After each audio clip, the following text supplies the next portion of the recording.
يا مساء الفل او يا صباح الفل على حسب التوقيت اللي بتتفرجوا عليا فيه. طبعا انا عارفه ان ناس كتير قوي مستغربه تاخيري ومستغربه ان انا فين وفين على ما قلت بنزلكم فيديو. بس يلا، اهم حاجه حطوا لايك واشتراك عشان يوصل لكم كل فيديوهاتي. وتعالوا يلا اقول لكم المرحله بتاعتي عدت ازاي. والله العظيم كان غصب عني. هحكي لكم يلا، بس تعالوا يلا اما اقول لكم انا جبت ايه. انا جبت كيلو رز، كيلو حاجه بسيطه يعني.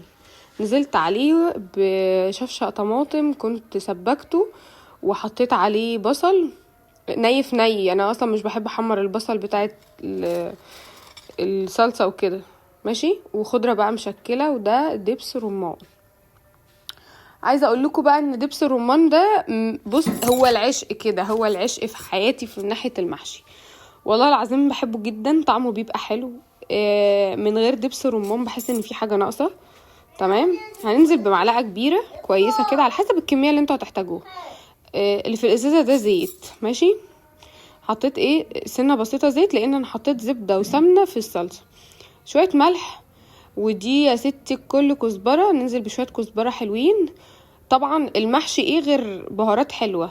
ودي 7 بهارات، وده كمون او فلفل اسود، باين لا ده فلفل اسود. ودي شويه قرفه. هي التوابل دي اللي بحطها لاي نوع محشي انا بعمله، هو بس الاختلاف في دبس الرمان. كمون ده اللي 7 بهارات. التاني كان شطه، الاحمر اللي هي كانت محمره شويه دي كانت شطه. بس يا مهيد شاطر، اسمع الكلام. تعالى يلا سلم على متابعينك. عايزه اقول لكم والله العظيم انتوا وحشتوني جدا جدا جدا. انا غصب عني في حوار الفيديوهات ده ممكن يجيلي وجبات او اي حاجه بعملها، فالموضوع ضيق بالنسبه لي. تعالوا يلا نعمل ورق العنب. بس ده بريم لسه جايبينه جديد، فهعمل ورق العنب واحطه في الحله. ده كان بالليل، ده الصبح بقى اللي هو اللي فات، اللي هو خلطه وكل الدنيا دي كلها كانت بالليل. حشيت بالليل وتبلت فراخي وحاجتي وكل حاجه. وتعالوا يلا نصحى الصبح بقى ندخل المطبخ الساعه 3. دخلت المطبخ الساعه 3. طول ما انت مجهزه حاجتك، حتى لو عندك عزومه الوقت بيبقى ضيق، بس لما تخلصي حاجتك كلها الدنيا تبقى تمام. طبعا اللي كان في ايدي حالا ده بفتيك، قطعيه لحمه يعني كويسه. اديتها صدمه على البوتاجاز في صينيه كده بشويه زبده وفلفل اسود وملح. تعالي بقى منديل المطبخ كده ورشه زيت قبل ما يعني انا غسلته وسبته ينشف بالليل. رشه الزيت دي ليه بقى يا جماعه؟ بصوا بتدي الصينيه لمعه غير كده وكده، عشان هو لسه اول مره هيدخل الفرن، فانا لازم اعمل له التركايه دي. تمام. طبعا يا جماعه انا في التوقيت ده ما كنتش علقت على اي حاجه خالص خالص خالص. انا بدات معاكم من الاول خالص من ساعه بقول صبرني يا رب.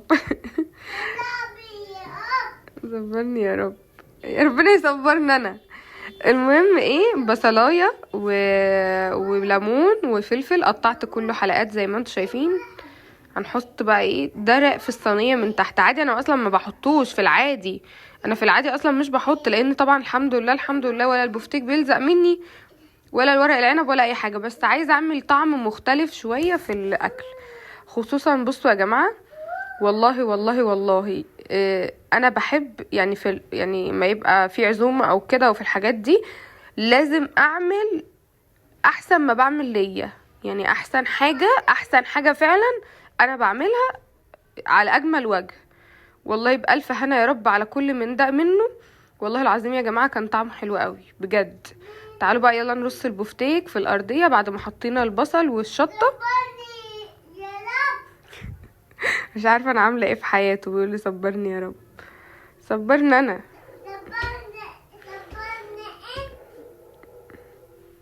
يلا بقى تعالوا هنرصه رصه حلوه كده، بحيث ان احنا لما نحط الورق العنب عليه كله يبقى بسوا واحد.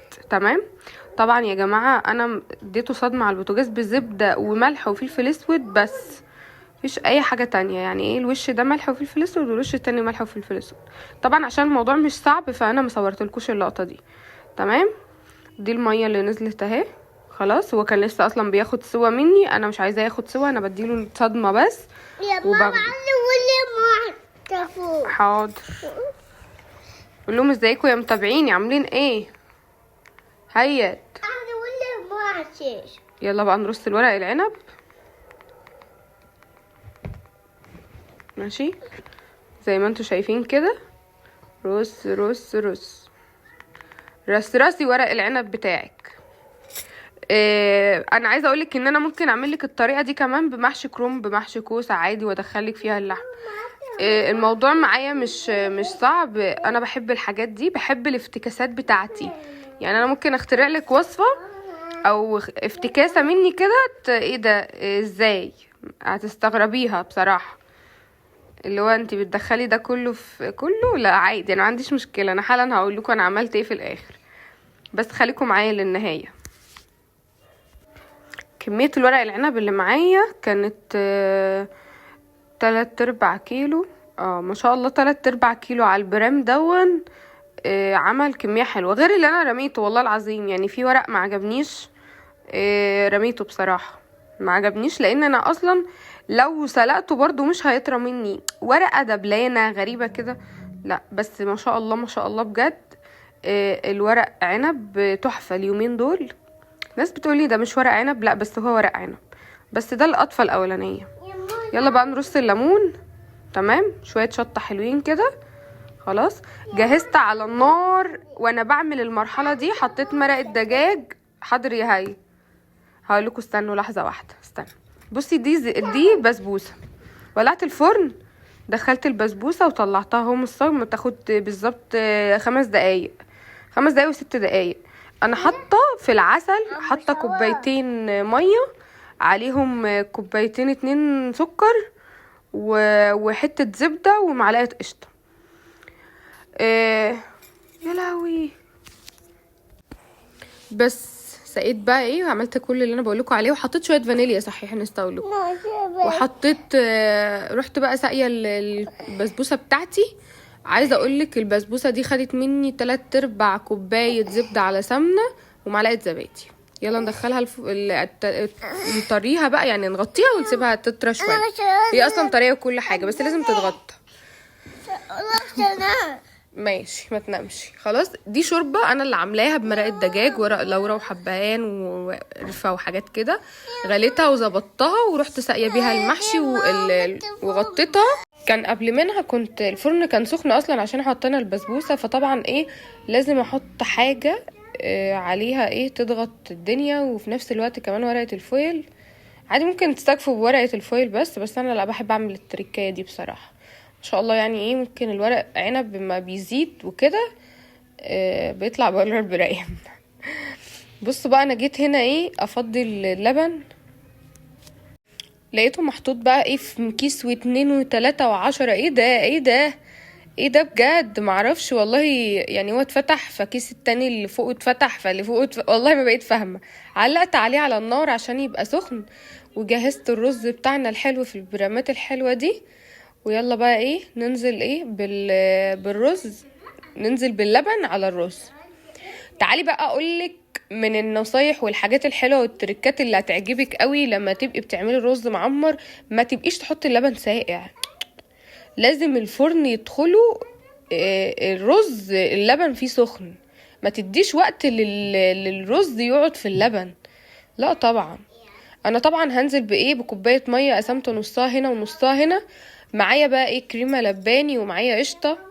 تمام، بصوا على حسب، هو ارتياح شخصي. عايزه تحطي زبادي بس حطي، عايزه تحطي قشطه وزبادي حطي، عايزه تحطي قشطه انتي وراحتك. انزلي بقى بالملح، ظبطي الدنيا. انا بحب شويه سكر مع الملح، مفيش اي مشكله. انا حتى بحط سكر في الصلصه وبحط سكر في حاجات كتير قوي. تحسي ان السكر بيخلي الحاجه بتاعتك في احساس غريب كده، بيخلي الاكل حلو اصلا. هنزل بقى بمعلقه ايه كريمه لباني كده زي ما انت شايفه. دي كانت في الفريزر فالطبيعي ان هي ماسكه زي القشطه. تمام، يلا ننزل بقى بنص علبه الزبادي هنا ونص علبه زبادي هنا. طبعا انا لسه هحط قشطه، بس ركزوا بس معايا. لازم علشان تدي الرز المعمر حلو في الفخار تخليه ليه طعم رهيب.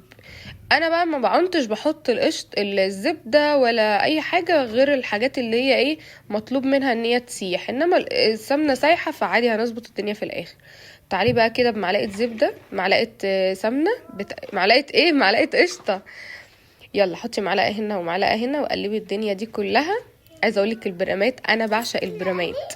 بصي ما شاء الله، ماشي، بصي ما شاء الله التلاتة جنب بعض، شغاله فوق وتحت.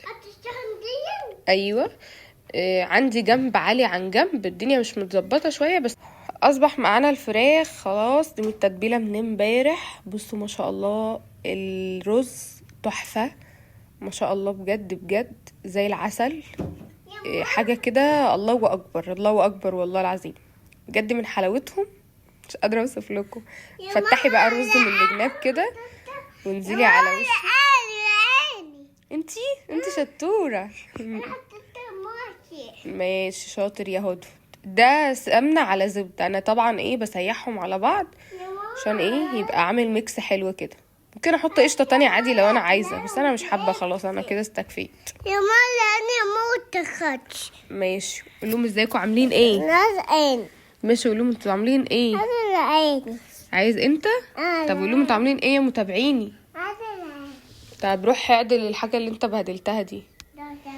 عندنا بقى عايزه اقول لكم لسه ملحقناش نخلص من ترويقه رمضان، دخلنا في ترويقه العيد. حاجه غريبه غريبه غريبه.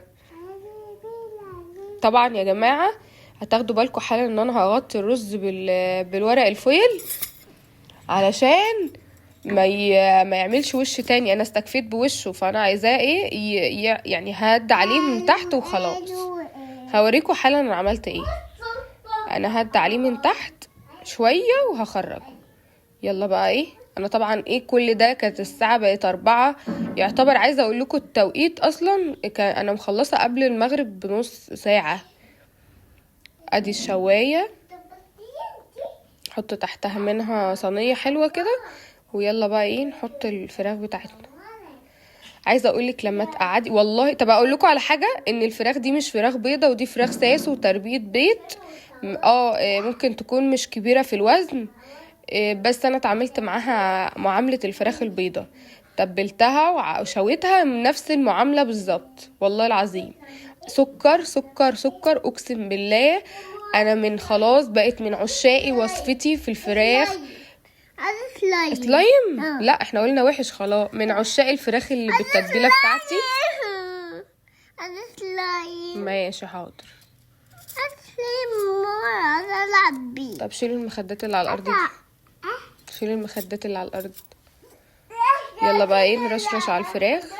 عايزه اقول لكم مفيش وقت مهيد مديهولي يسيبني اتكلم معاكم شويه. عرفتوا بقى انا مشاكلي كلها في ايه. يلا بقى ندي تلميعه زيت من فوق كده. عايزين اكتب لكم مقادير تتبيله الفراخ تاني، ممكن اكتبها لكم. كل ده والفرن سخن. يلا ندخل بالصينيه الحلوه دي على الشوايه من فوق وتحت مهديين. بصوا ايه رايكم بقى في الاختراعات دي. عايزه اقول لكم والله العظيم انا بحب الاكل، عشان كده بحب يعني افتكاساته وحركاته وتكاته. الحمد لله الحمد لله، فضل من عند ربنا. الواحد لما بيبقى عامل حاجه وكده بيبقى مبسوط بيها قوي، وانا بنبسط قوي لما ادخل في حوار اكل. بصراحه انا بنبسط بالحاجات دي. يلا بقى طلعنا الفراخ، ولعنا فحم وحطينا في الحله وغطينا عليهم. يلا بقى كان نفسي اوريكم القلبه دي بس ما لحقتش. النونو بتعيط.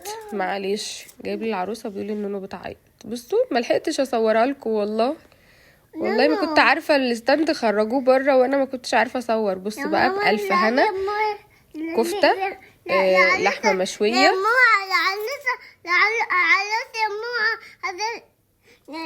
ماشي بصوا ما شاء الله، والبفتيك طالع عامل ازاي على الورق العنب. يلا شوفوا الشوكة على خير. سلام.